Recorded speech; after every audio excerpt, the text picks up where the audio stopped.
Alors, je vous propose d'y aller. Hein. Merci pour votre courage matinal. Bonjour et bienvenue à tous. Alors, j'ai pas de café à vous proposer, j'ai pas de croissant, mais je vais quand même vous proposer un expresso. L'expresso, c'est la nouvelle forme de débat pour le petit matin, c'est-à-dire 40 minutes, 35 minutes, resserré avec donc 3 intervenants que je vais vous présenter. Thibaut Saint-Phal, qui est directeur général de Uber pour toute l'Europe de l'Ouest. Bernard Garnier, qui est président de PwC, qui a beaucoup sillonné la Chine, la Silicon Valley et Londres. Et André, comment on prononce déjà? Oui, Pietri. C'est surtout ça que je retiens, comme moi, mais on n'est pas cousins. Voilà. Et pour préparer ce débat, Laurence Boone, qui est évidemment sur les starting blocks, comme toujours. Un débat donc péchu comme un expresso, qui va vous réveiller, en tout cas on l'espère. Le thème, je vous le rappelle, on s'interroge sur la place de l'Europe dans le numérique. Le premier titre, d'ailleurs, c'était « L'Europe deviendra-t-elle un géant du numérique ?» Ce qui, au passage, voulait déjà dire qu'elle ne l'est pas encore tout à fait, mais ça, je pense que Laurence va nous en parler dans son introduction. Et c'est à elle de jouer. Merci beaucoup François-Xavier. Merci à tous d'être là aussitôt le matin. On a une bonne et une mauvaise nouvelle. En fait, la mauvaise, c'est que Álvaro Nadal, qui était ministre du numérique en Espagne, qui était l'ancien Sherpa Europe pour le précédent gouvernement, a dû annuler pour cause de congrès politique aujourd'hui, alors qu'il connaît très bien ces sujets. Mais la bonne nouvelle, c'est que du coup, chacun de nos intervenants a un petit peu plus de temps pour expliquer ce qu'il fait. Et ça, c'est toujours bien quand on a 40 minutes. Donc, pour leur laisser un maximum de temps, mais juste pour lancer la discussion, je vais juste insister sur 2 points. Le premier, c'est un petit diagnostic, où est-ce qu'on en est, et vous citez quelques chiffres pour cadrer les choses. Et le deuxième, c'est ouvrir la porte aux propositions, puisqu'on a décidé tous ensemble d'essayer d'être le plus concret possible en termes de propositions, une fois qu'on aura établi un diagnostic. Alors les chiffres, je vais en donner très peu. Le premier, c'est sur la taille de l'économie numérique. Je crois qu'il est important d'avoir en tête que le top 5 des entreprises mondiales, ce sont des acteurs technologiques et vous les connaissez. Le poids du secteur technologique est maintenant plus important que le secteur de la finance, puisqu'il représente 3 582 milliards de market cap, ce qui est énorme, et ce qui est supérieur aux 3 532 milliards que l'on va avoir dans la finance. Les 5 premières valorisations technologiques US sont plus valorisées que le DAX 30. Et alors, il y a une statistique que j'adore, qui est celle de l'âge moyen d'une entreprise du numérique, donc du Nasdaq, qui est de 15 ans, comparé à l'âge moyen d'une entreprise du CAC 40, qui est de 105 ans. Donc ça donne une première image. Ensuite, je crois que le deuxième point qu'on peut faire avec les chiffres, c'est effectivement un peu le titre de la session, c'est on a des États-Unis très très loin devant une Chine, elle-même très très loin devant l'Europe. Et là, je vais vous donner que 2 petits chiffres, mais en gros, cette année, sur le top 10 des levées de fonds, 5 se sont faits en Chine. Et sur le top 5 des valorisations privées, 3 sur 5 viennent de la Chine. Quand on regarde ce qui a été investi dans l'intelligence artificielle, c'est à peu près 40 milliards dans l'année, dont 20 à 30 milliards aux États-Unis et en Chine. Et je pourrais continuer comme ça longtemps, mais ça deviendrait fastidieux. Donc je vais juste finir avec les licornes parce qu'on adore ça. Et donc 65% des licornes l'année passée, c'est aux US. 25% en Chine et on est à moins de 8% en Europe. Donc une fois qu'on a dit ça, on se dit, et puis les intervenants discuteront beaucoup ce diagnostic, je pense, et essaieront d'être plus positifs que ce que les chiffres suggèrent. Mais une fois qu'on s'est dit ça, on se demande pourquoi. Et moi, je voudrais mettre l'accent sur 3 points, et les intervenants en mettront sur d'autres. La première, je crois, qui est assez évidente quand on regarde d'un point de vue européen, c'est on a un marché très fragmenté. Là où aux États-Unis, on s'adresse directement à 400 millions de consommateurs ou en Chine à plusieurs milliards, en Europe, on a en fait 28 marchés, 28 réglementations, mais je crois que Thibaut me challengera un petit peu là-dessus quand je dis que c'est plus simple qu'aux US. On a aussi une approche réglementaire qui est beaucoup dans la précaution et la sanction. Taxer les GAFA, ce n'est pas forcément ce qui va nous permettre de créer ou d'adopter nos propres entreprises. Et le troisième point, c'est qu'on a tendance à se focuser, à se concentrer sur la production. On aime manufacturer ça. Alors que si on s'inspire un peu de ce qui s'était passé pour les technologies d'information et de communication, il est aussi important d'être agile, flexible dans l'utilisation, la diffusion de ces technologies que de les produire. Et là, je vous donne le dernier chiffre avant de passer la parole aux intervenants.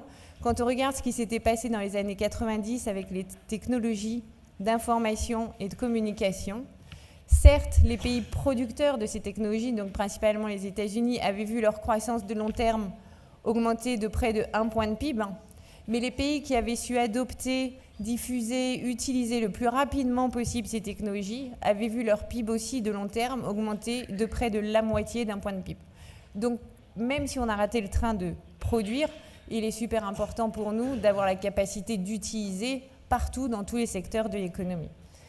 Merci. Et c'est François-Xavier qui connaît le protocole, donc je lui redonne la parole.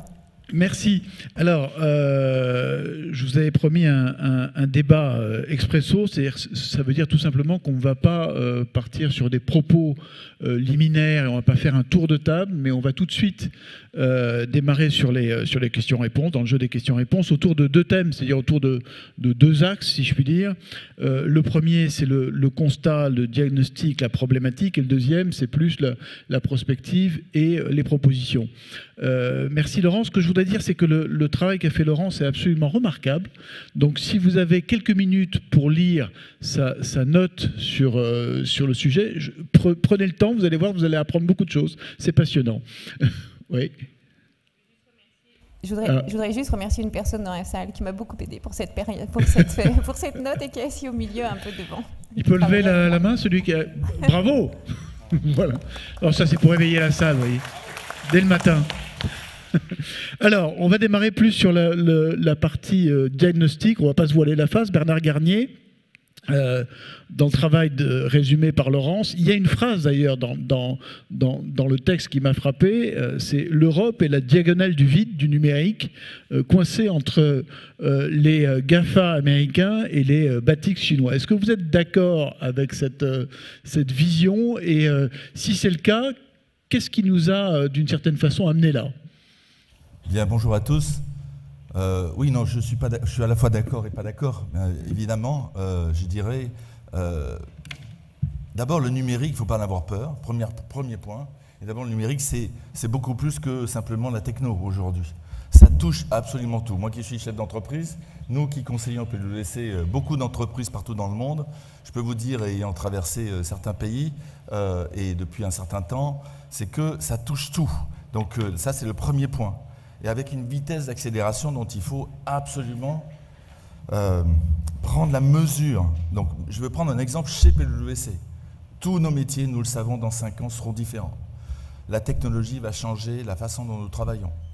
Chez nos clients, c'est la même chose, qu'ils soient technologiques ou qu'ils ne le soient pas. Donc, à un moment donné, l'utilisation des technos, l'utilisation des plateformes est absolument essentielle pour eux. Et ce qu'il faut faire, c'est juste embrasser ces technologies et ne pas en avoir peur. Et je pense que la première chose qu'il faut qu'on ait en tête, c'est ça. C'est ne pas avoir peur du futur et de ce que ça peut apporter. Donc moi, mon premier message, c'est ça. D'ailleurs, les Français le savent, puisqu'on a fait un petit sondage avec un institut de sondage pour Rex, là. Et si vous regardez cette petite étude qu'on va diffuser, 96% des Français considèrent que c'est essentiel pour nous demain. Donc il y a une prise de conscience, ça c'est clair. Et ensuite, on n'a pas le choix. Si on veut y aller et survivre, et je pense que ça touche toutes les entreprises, mais ça touche tout le monde, et ça touche aussi tous les corps intermédiaires, les États, les politiques, les médias, ils le savent très bien, il faut y aller. Alors ces nouveaux acteurs du numérique, qu'ils soient américains ou chinois, il faut aussi dire qu'ils sont mortels. J'ai vécu dans la Silicon Valley. Qui se souvient aujourd'hui de Yahoo, qui était bien avant Google, il y a plus de 15 ou 20 ans. Donc Yahoo a disparu. Enfin, il y a plein d'exemples comme ça. Un nombre de startups sont rachetées par des grands groupes. Dans le monde de la finance, pour un certain nombre de raisons, les acteurs bancaires ou assureurs s'intéressent aux fintech, et on a plutôt la tendance à les racheter qu'à voir émerger un acteur bancaire nouveau, aujourd'hui en tout cas. Il y a des raisons pour ça. Lorsqu'on voit Netflix qui apparaît avec 100 000 clients par mois dans la culture, dans le... Je peux vous dire qu'à TF1, on se sent très concerné. Oui. C'est considérable. Donc il y a en permanence des nouvelles vagues, et l'accélération est pour moi un facteur majeur. Et derrière, évidemment, ça impacte la façon dont on regarde le monde. Donc ces GAFA sont mortels, ils sont aussi représentatifs d'une certaine type de puissance par rapport à les pays qu'ils représentent. Donc là, je vais faire une comparaison. Le diagnostic Europe, quand même, c'était ça la question. Hein. Oui, mais c'est important d'avoir ça en tête. Le diagnostic Europe, c'est qu'il faut se comparer aux différents modèles, puisqu'en fait, il y a deux modèles qui sont fonctionnés. Il y a deux modèles qui sont intéressants, évidemment, puisqu'il y a des GAFA américains et je dirais des GAFA chinois. Le modèle américain, c'est quoi? Je vais le résumer en quelques points. C'est évidemment une énorme masse critique. Tu l'as dit. La capacité de financement. La culture du risque. La culture du risque aux États-Unis. Des clusters puissants. Moi, la Silicon Valley, mais il y en a d'autres aux États-Unis, sont extrêmement importants dans la dynamique américaine. Et des politiques publiques américaines qui sont de longue date protectrices des intérêts américains. Ça n'a pas commencé avec Trump. Tesla, on n'en parle pas beaucoup, mais dans le spatial, ils ne font pas que des voitures, hein, et ils sont soutenus par l'administration américaine. En Chine, c'est une vision de très très long terme. J'y ai vécu. Je peux vous dire que si vous allez voir des incubateurs en Chine, ils ont commencé en 99. Les incubateurs, il y a un incubateur qui est soutenu par une université chinoise aujourd'hui, 5000 entreprises incubées, une vingtaine de cotations en bourse, à Hong Kong ou aux États-Unis. Une croissance économique qui a supporté cette émergence, une protection évidemment de leur marché national et un État extrêmement fort. Voilà, ça c'est deux modèles. Est-ce que ça veut dire qu'aujourd'hui, est-ce que ça veut dire qu'aujourd'hui ces modèles-là nous font défaut en Europe? Vous évoquiez la culture du risque, l'investissement, les clusters, la politique protectionniste des intérêts américains, la Chine. Est-ce que ça nous fait défaut en Europe aujourd'hui, ça? Je dirais que si vous listez les facteurs et que vous regardez si on les coche les uns après les autres, vous allez avoir du mal à en trouver. Oui. Mais le potentiel est là. C'est-à-dire qu'en fait, il faut juste inventer notre modèle. Et aujourd'hui, c'est ça qu'il faut faire. C'est inventer notre modèle pour effectivement utiliser la masse critique européenne. Elle existe. Donc le potentiel existe. Les potentialités sont là. On va y revenir tout à l'heure. André, sur ce constat, sur cette vision européenne. On ne peut que partager, mais moi je m'inscris en faux. Il ne faut pas qu'on nous refasse le coup de la mondialisation, où vous avez eu quand même pendant 20 ou 30 ans nos dirigeants politiques et économiques disant c'est formidable la mondialisation, il faut l'embrasser. Le résultat qu'on a aujourd'hui, c'est qu'aux dernières élections, on a 40% des gens qui ont voté contre le système. Donc je pense qu'il faut se poser la question, et là où je suis totalement d'accord avec Bernard, c'est qu'il faut inventer notre modèle. Et vous voyez, on est en train un petit peu de perdre la bataille, je pense, dans les têtes. Il n'y a que des gens qui ne connaissent pas la Chine pour penser que quand Alibaba annonce 15 milliards d'euros d'investissement dans l'intelligence artificielle, dont on parle tous les jours, et on se dit, ça y est, la bataille est perdue. Ben, ça me fait penser aux 1 million de jobs qu'il avait promis à Donald Trump. Tous les gens qui connaissent un peu la Chine, j'ai eu la chance moi d'y vivre aussi un petit peu. D'abord, sont très, très humbles sur ce qu'ils en savent, mais surtout, ils savent qu'il y a toujours une espèce de mix entre ce qu'on projette et ce qui est la réalité. Et c'est là où c'est très fort, c'est qu'ils projettent une vision. Donc la question ici sur l'Europe, c'est comment, sur la technologie ou sur le digital et la technologie en général, on arrive à avoir une vision qui n'est pas juste passionnante pour les gens dans cette salle.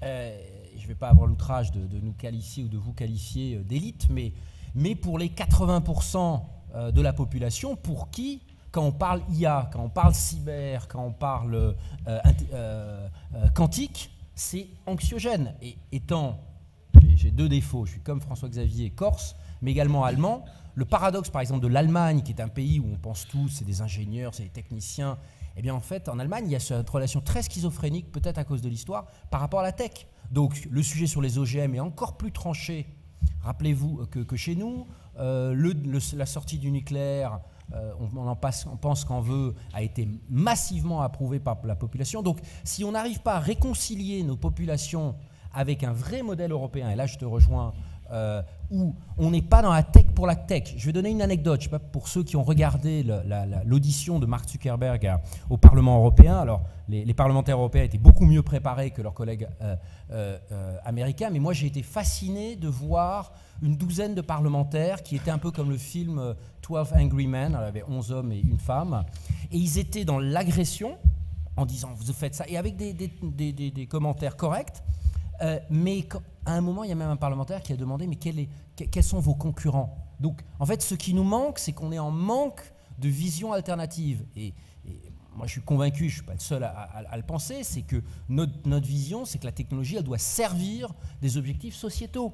C'est la lutte contre le changement climatique, c'est la santé, c'est la transition digitale human-centric, enfin qui garde l'homme au milieu. De là découlent des briques technologiques. Mais si on part par les briques technologiques, le tech for tech, je pense qu'on va avoir de plus en plus cette fracture numérique dont Mounir Majoubi parle tous les jours, et il a raison. Donc c'est ça qu'il faut qu'on invente en Europe. Et regardez, même Apple aujourd'hui essaye de se construire en anti-modèle. Alors je pense qu'il y a encore du chemin par rapport à Facebook, d'être un peu technique. Ils ont enlevé toute la connexion, leurs API, comme on dit, avec vos bases de contact. C'est-à-dire qu'on ne peut plus, quand vous êtes sur un iPhone. Donc ils essayent de montrer que le sujet de la vie privée est un sujet important. C'est quand même un de nos sujets. C'est incroyable, effectivement, que ce soit Tesla ou Panasonic qui aujourd'hui deviennent les leaders mondiaux de tout ce qui est stockage, enfin tout ce qui est véhicule autonome. Alors je sais, il y a des gens dans la salle, j'en vois certains qui sont très engagés là-dessus, mais il faut pas. C'est incroyable que l'Europe, il y a 30 ans, ait inventé cette conscience environnementale,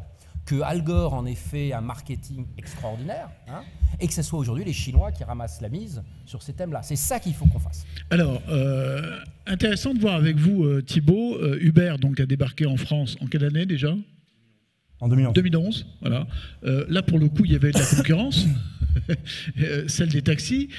Comment est-ce qu'on impose, à quoi est-ce que vous avez été confronté, et comment est-ce qu'on impose un modèle complètement disruptif d'une certaine façon dans une société qui est à l'image un peu de l'Europe, hyper encadrée, hyper réglementée, hyper tenue? Quelle a été la clé, si je puis dire, pour Uber? Merci et bonjour à tous, merci de nous recevoir ici. Je pense que, première chose, juste que je suis d'accord avec beaucoup de choses qui ont été dites, donc je ne les répéterai pas. Vous posez la question d'une manière qui est, je pense, quelles sont les contraintes pour amener en Europe un modèle américain. Je voudrais juste commencer pour aussi revenir sur certains points que Laurence a évoqués, que je ne suis pas certain fondamentalement qu'il y a un modèle américain. Et nous, ce qu'on a vu aux États-Unis, et après je reviendrai à votre question et à l'Europe, c'est qu'en réalité, d'abord c'est un marché domestique d'une très grande taille. Et dans un marché domestique, on peut tester des choses qui ont réussi dans un marché domestique de très grande taille comme en Chine ou aux États-Unis. C'est plus facile après de s'exporter. Et ça, je pense qu'on l'a tous dit et c'est quelque chose qu'on doit juste accepter. En revanche, nous, ce qu'on a vu aux États-Unis, c'est que dans notre secteur, on a eu exactement les mêmes difficultés parce qu'on a un modèle assez disruptif, une solution assez disruptive qu'en Europe. Dans des villes, dans des États, dans des régions des États-Unis, il y a eu énormément d'aspects réglementaires qu'il a fallu, disons, envisager, traiter, etc. Vous aviez déjà ce sujet aux États-Unis, de différentes réglementations entre les États, et que donc finalement vous êtes habitué, si je puis dire, à non pas transgresser, mais faire avec les réglementations, quoi. En tout cas les adapter. Et ce qui est frappant, c'est que dans chaque État, chaque ville, il y avait des choix politiques différents. On a des situations très différentes à New York, de Seattle, du Colorado, de la Californie. Et New York, à bien des égards, a des réglementations qui est bien plus comparable à Londres et Paris qu'à la Californie, au Colorado. Donc d'abord, est-ce qu'il y a vraiment un modèle américain? Je pense qu'il y a plutôt des solutions. Et je reviens à ce que disait André, c'est que la grande force des Américains, c'est soit il y a des solutions, soit il y a du rêve ou une vision. Et les solutions, c'est j'apporte quelque chose de très concret à des utilisateurs, des citoyens. Et où, du coup, est-ce que ça répond aux attentes sociétales? Je ne sais pas, mais en tout cas, ça répond à des vraies attentes d'un consommateur. Ou alors, et ça c'est leur autre grande force, et je pense que les Chinois ont très bien appris, la Chine a très bien appris, c'est le rêve, c'est la projection, la vision. Et ça c'est quelque chose où en Europe, je pense que ça a fait consensus dans le diagnostic, il y a peut-être un déficit d'abord de solutions concrètes qui apportent vraiment des solutions aux besoins des consommateurs parfois, dans l'entrepreneuriat et dans la technologie. Et quand ce n'est pas des solutions et qu'on est plus dans l'aspiration à 20 ans ou à 50 ans, peut-être un déficit de rêve. Est-ce qu'on fait rêver suffisamment les Européens sur la technologie? J'en suis pas convaincu, et la voiture autonome, c'est un bon exemple. Ou, peut-être pour prendre quelque chose de plus consensuel, l'environnement. Les Européens ont une conscience environnementale beaucoup plus forte que le reste du monde. Ça devrait être un avantage comparatif pour nous pour créer des modèles. Donc maintenant, quand même, pour répondre à votre question sur en Europe, comment on fait, je pense qu'effectivement, il y a une question d'adaptation. Et ce que nous, on a essayé de faire, c'est de comprendre. On ne l'a pas toujours bien fait, on a fait des erreurs au passage, et je pense que tout bon entrepreneur qui essaie d'aller vite fait des erreurs, et on en a fait des grosses. Maintenant, ce qu'on a essayé de faire, c'est dès qu'on les a comprises, d'adapter notre modèle. Et là où on l'a le plus adapté en Europe, c'est très clairement sur la question sociale.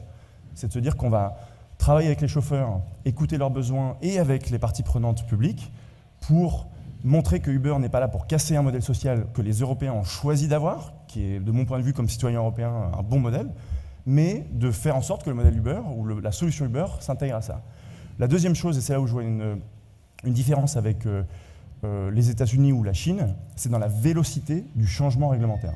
Et là, nous, on s'est adapté, mais on dit aussi aux États, on dit aussi à nos parties prenantes, on s'adaptera autant qu'il faut, et on comprend que les citoyens européens, la société européenne fait des choix qui sont différents de ceux qui peuvent être faits dans le reste du monde. Très bien, c'est des choix politiques, démocratiques. En revanche, nous, ce qu'on vous dit en tant qu'entreprise, c'est comprenez que la vélocité dans la réglementation et le changement de la réglementation pour accompagner les entreprises, elle est très importante. Et aux États-Unis, on a eu la même résistance dans certaines villes, mais une fois que la résistance est établie, il y a un dialogue, et le changement réglementaire a parfois lieu en 6 mois.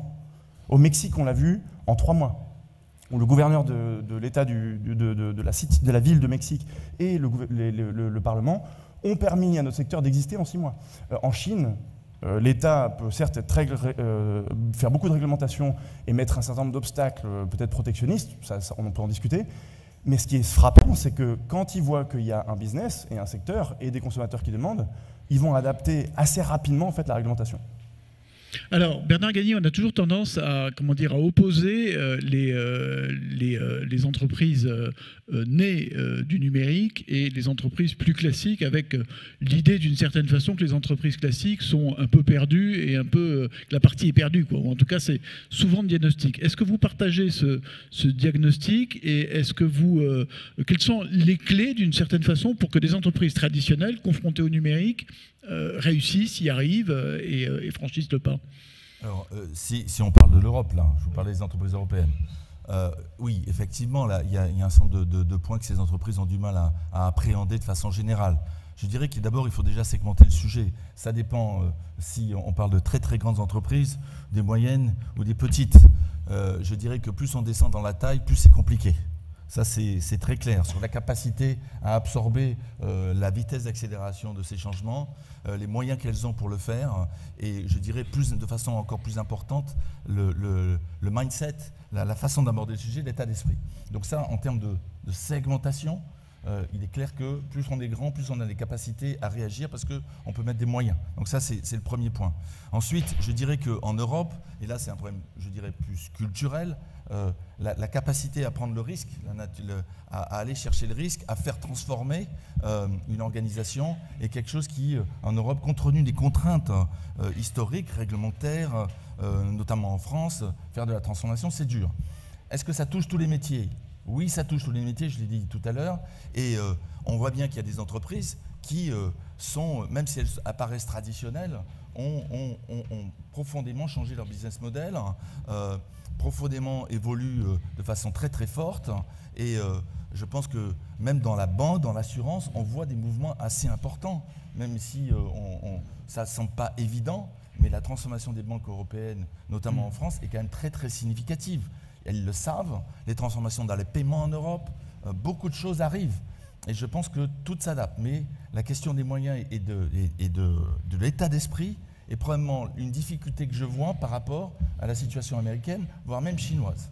Donc la dynamique n'est pas la même, mais les opportunités sont considérables. André, quel peut être, on assiste en ce moment, en tout cas en France, à une prise de conscience, je veux dire, du numérique porté par un président qui multiplie les rendez-vous autour de ça, que ce soit à Versailles, que ce soit un peu partout. On a ce fonds de l'innovation de rupture, des innovations de rupture qui va être créé. Quel peut être le rôle des États? Comment est-ce que vous voyez ça? Vous-même, vous êtes aujourd'hui porte-parole JEDI, qui est un fonds, enfin un projet de fonds d'innovation de la rupture. Expliquez-nous un peu tout ça. Alors peut-être de manière très concrète, déjà je suis très content que le sujet, moi personnellement quand j'entends que l'Europe, le problème c'est la fragmentation, c'est évidemment vrai, mais ce qui a été dit tout à l'heure, et à nouveau les gens qui ne connaissent pas la Chine pensent que c'est un pays monolithique, c'est un pays extrêmement fragmenté, donc je ne suis pas sûr que l'Europe... Y compris d'ailleurs les États-Unis, c'était intéressant d'entendre... Thibaut disait ça très justement sur les États-Unis. Et l'insistance sur l'aspect timing, sur l'aspect rapidité d'exécuter, c'est ça notre chance en Europe. C'est que certes, on n'a peut-être pas les tombereaux d'argent qu'on annonce aux États-Unis ou en Chine, mais ça ne dépend un peu que de nous. Et aujourd'hui, je vais vous donner un exemple très concret. Un petit groupe, on va dire, d'acteurs clés de ce qu'on appelle la deep tech, tous les grands centres de recherche, les patrons de grands groupes technologiques, la plupart des startups un peu emblématiques dans ce domaine-là, ont fait fin août 2017 une proposition de créer en fait un outil de financer ce que les anglo-saxons appellent les moonshots, c'est-à-dire les innovations de rupture, mais au sens réellement des innovations, et moi je viens du secteur privé avant d'avoir fait un passage en cabinet, c'est les innovations aujourd'hui trop long terme ou trop risquées pour le secteur privé. Et aujourd'hui, les grands groupes n'ont pas, ni les petites d'ailleurs, le mandat d'investir sur le très long terme. Il n'y a pas tout ce qui n'a pas de business case, en quelque sorte. Et l'idée est de dire qu'en fait, cette disruption, soit on la voit de manière très anxiogène, soit au contraire, et c'est ça la bonne nouvelle, c'est qu'on a une capacité de rebattre les cartes. Soyons concrets. Alors, je veux dire, en France, on va lancer un fonds qui va être alimenté entre 200 et 300 millions par an. Je vais y revenir. Est-ce que ça suffit? Est-ce que c'est pas un peu... Je vais y revenir. On a fait cette proposition en disant... ne faisons pas comme dans le spatial où on dit on va inventer à nouveau une fusée réutilisable, ça c'est l'histoire d'aujourd'hui. Inventons le next big thing. La blockchain est potentiellement une manière de disrupter justement ces grandes plateformes parce que ça enlève en partie la nécessité d'avoir un tiers de confiance. Donc pour nous, au lieu de passer notre temps à dire il faut taxer les GAFA, ce qu'il faut sûrement faire, c'est une manière beaucoup plus offensive. On a fait cette proposition début septembre. Je vous donne un aspect très concret. Là où on voit qu'on a quand même quelque chose de radicalement nouveau, c'est que 2 semaines après, le président de la République l'a repris intégralement cette proposition dans son discours à la Sorbonne en disant « Je veux créer une agence d'innovation de rupture sur le modèle de la DARPA ». En démarrant par un axe franco-allemand, parce que là aussi on est pragmatique. C'est le Pentagone dans les années 70. Oui, hein. alors c'est l'agence qui même 58. Ouais, qui a été créée pour qu'il n'y ait pas de rupture, enfin pour que les États-Unis soient toujours en avance, qu'il n'y ait pas en fait de surprise stratégique. Il l'a repris en 2 semaines. Mais les 2 parties de la proposition, c'était il faut le faire, mais il faut aussi un nouveau pacte, et c'est peut-être ça une partie de la solution. Je ne crois plus, et on est tous à ne plus croire en la capacité de l'État, en vertical, en top-down, à avoir cette agilité, cette rapidité d'exécution. Et donc la proposition était radicalement nouvelle, était de dire il faut que l'État impulse, parce que c'est du très long terme, c'est du très disruptif, mais il faut laisser à la société civile, aux acteurs de l'écosystème, le soin de gérer, de mettre en œuvre. C'est-à-dire que l'État impulse et après donne au ça, privé. je peux vous dire, voilà. En France comme en Allemagne, aujourd'hui, ça se heurte à des résistances terribles parce qu'on nous dit, attendez, c'est de l'argent public, donc il faut que ça soit un fonctionnaire de tel ou tel ministère, qui doit gérer. Et c'est là où on a tout faux. Et c'est là où on a tout faux depuis 30 ans. Je ne vous rappelle pas le plan calcul dont on parle en permanence, mais Quero, le cloud européen, etc. Donc c'est ça. Ça, c'est une chose dont, en fait, l'ensemble de la société civile qui est concernée par ça doit se mobiliser en disant « Messieurs les dirigeants, donnez-nous la vision, ne soyez pas juste... » Et après, lâchez le bébé. Et laissez la société civile s'en emparer, ça sera beaucoup plus inclusif. Je vais demander à Bernard Gagné, parce qu'on est là, on conclut en fait, 2 propositions, et oui, ça va très vite, et Thibaut Saint-Phal. Alors, allez, Thibaut, allez hop, on y va. Vous, votre vision du réveil européen en tant que chef d'entreprise disruptif, si je puis dire. Je pense que la première chose, puisque je parle avec une perspective américaine, où ce qui est intéressant, c'est de voir comment les sociétés américaines, les plateformes dont vous parlez beaucoup, etc., disruptives, elle aussi fonde l'Europe une terre de succès et enlève une partie de la crainte. Je pense que ça demande des plateformes, de l'ensemble des entreprises de la technologie, de s'adapter à des choses qui sont essentiellement européennes et avoir de l'empathie. Et nous, c'est ce qu'on a fait sur le volet social. On s'est dit plutôt que de dire que c'est une résistance, c'est plutôt des choix qui ont été faits. Et oui, par exemple, vous l'avez fait parce que vous avez été contraint d'une certaine façon, parce que vous avez... Oui et non. On a été contraint sur un certain nombre de choses qui sont peut-être dans la réglementation du transport, mais sur le volet social, il y a assez peu de réglementation en la matière sur le travail indépendant. Il y a plutôt un vide. Et dans ce vide, nous, on a dit on ne va pas attendre que ça arrive, on va être précurseurs, travailler avec les parties prenantes publiques et leur dire, nous, on pense que il y a ce facteur dont parlait André tout à l'heure, qui est la peur. La technologie, en partie, peut faire peur aujourd'hui. Et plutôt que d'alimenter cette peur, on va créer des solutions très concrètes. Et la façon dont on l'a fait en France et dans 21 pays de l'Union européenne, c'est qu'on a fait un partenariat avec AXA pour développer de la protection sociale pour les travailleurs des plateformes. Ce qui est disruptif, nouveau, et qui n'est absolument pas obligatoire dans la réglementation. Est-ce que vous pensez que ça va changer de la définition qu'il y a dans le petit Ruber sur ubérisé? Je pense que ça va la faire évoluer. Elle est en partie aussi... Je donne la définition, déstabiliser un modèle économique grâce à la technologie. Je pense que ce qui peut être apporté, c'est aussi comprendre qu'une fois qu'on a déstabilisé ou disrupté, comment on s'intègre malgré tout dans la société. La société, elle a sa légitimité à faire des choix, et ça, je pense que c'est fondamental. En tant que, si j'enlève ma casquette Uber plutôt pour ce que nous on fait concrètement, mais que je vois, si j'essaie d'envisager des choses concrètes que j'ai vu des États ou des écosystèmes faire qui marchent. Je pense qu'il y a 3 domaines, certains ont été évoqués. Le premier, c'est dans l'éducation, le mindset, etc. Ce que je vois à l'école française, mais aussi dans la plupart des écoles dans le monde, c'est que l'appétit au risque, l'appétit pour l'échec, le fait d'aimer une vision et un rêve et de se mettre à faire sans avoir peur d'échouer, ça s'enseigne dès la plus petite enfance. Et c'est quelque chose où aujourd'hui l'école française évolue. Je pense que la transformation du bac va dans le bon sens. Je pense que l'école 42, par exemple, est un autre exemple où on prend des profils plus diversifiés de gens qui parfois ont moins d'appétit au risque que certaines de nos élites. Et aucun jugement de valeur là-dedans. Ça, c'est la première chose. Et plus l'État et les collectivités encourageront ce mouvement dans l'éducation pour changer la psychologie et la culture, pour aller vers une culture du risque et de l'échec, plus je pense que ce sera moins une question de protectionnisme, d'argent, etc. Le deuxième, rapidement, très rapidement. Deuxième sur les capitaux, je pense que ça a été dit, le déploiement de capital dans l'entrepreneuriat en Europe reste très insuffisant. Donc l'argent. En partie pour des raisons réglementaires. L'épargne n'est pas assez orientée, défiscalisée pour aller vers l'investissement productif. Et la troisième chose, elle est sur le rôle de l'État. Et je l'ai déjà dit, donc je ne répéterai pas la partie que j'ai expliquée, il y a la fragmentation partout, le rôle de l'État est important partout. En revanche, le comment, la vitesse à laquelle l'État, les collectivités sont capables de créer un cadre pour des secteurs nouveaux, dans les 2-3 ans après l'apparition d'une solution, c'est ça qui fait la différence du succès. Bernard Garnier, une proposition en un mot. Il y a 4 facteurs clés, je vais juste les résumer. On a parlé de masse critique, je vais pas y revenir. On a parlé de politique publique de long terme. Moi, je pense qu'il faut une volonté. Mais franchement, aujourd'hui, il faut arrêter de penser que français. Donc, à un moment donné, la seule maille, c'est l'Europe. Mais en disant ça, il faut absolument qu'on raisonne. Et ça, c'est notre première proposition, c'est raisonner transverse. Donc, la notion de cluster qui existe aux États-Unis et cette façon de regarder la transformation numérique et de le faire de façon transverse en mêlant les compétences, je peux vous dire qu'aujourd'hui, si vous regardez en France comment les pôles d'innovation fonctionnent, les politiques économiques régionales, les politiques européennes, enfin, très franchement, c'est une accumulation de choses qui ne se parlent pas et les politiques, les universités, les entreprises ne savent pas avoir un objectif commun entre elles à la bonne maille. Ça, c'est le premier point. Donc ça, il faut changer complètement ça. Le deuxième point c'est bâtir sur nos actifs. Et c'est donc, nous avons des actifs en Europe qui sont liés à la culture, au bien-être, à des valeurs qu'il faut savoir mettre en avant parce que ça, vous ne les avez ni aux États-Unis et certainement pas, malgré la culture chinoise de 2000 ans et plus, ils ont perdu leur culture. Profitons de nos acquis. Et là, on a des valeurs et surtout des données attachées à notre patrimoine culturel. Alors, on n'a pas abordé le sujet des données, qui est un vrai sujet. Non, mais il y a des opportunités considérables. Laurence, peut-être un mot pour conclure. Oui, alors, pour conclure, je vais éviter le résumé du diagnostic, parce que je pense qu'en fait, tout le monde est à peu près d'accord. Sur les propositions, moi, j'entends 3 choses.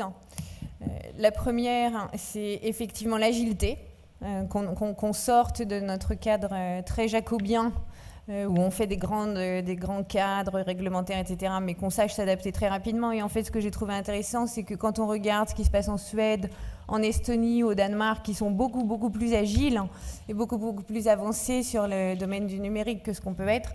C'est cette réactivité qu'ils ont, d'être capables de répondre en 3 ou 6 mois, comme le suggérait Thibault, à des évolutions réglementaires. Donc la première, c'est ça, c'est un rôle de l'État qui n'est pas jacobien, mais qui est au contraire un interlocuteur. La deuxième, c'est l'éducation, plus que le financement, je pense, l'éducation, l'appétit au risque. On a cité l'école 42, mais je crois que Open Classroom, c'est aussi quelque chose.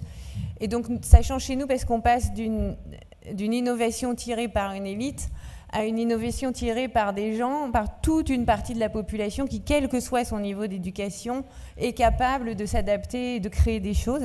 Et ça, c'est un gros changement de truc structurel.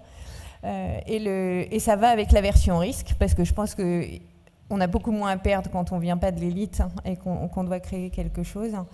Et le troisième point que j'ai vraiment bien aimé, c'est cultiver notre différence, l'avantage comparatif, comme on dit quand on est un économiste, mais effectivement reposer sur ce qui fait de l'Europe quelque chose, un espace avec des valeurs extrêmement différentes, sociales, environnementales, peut-être parfois un peu trop traditionnelles, mais qui a un vrai intérêt au bien-être. Merci, bien merci à tous, et puis merci à vous d'avoir été présents ce matin.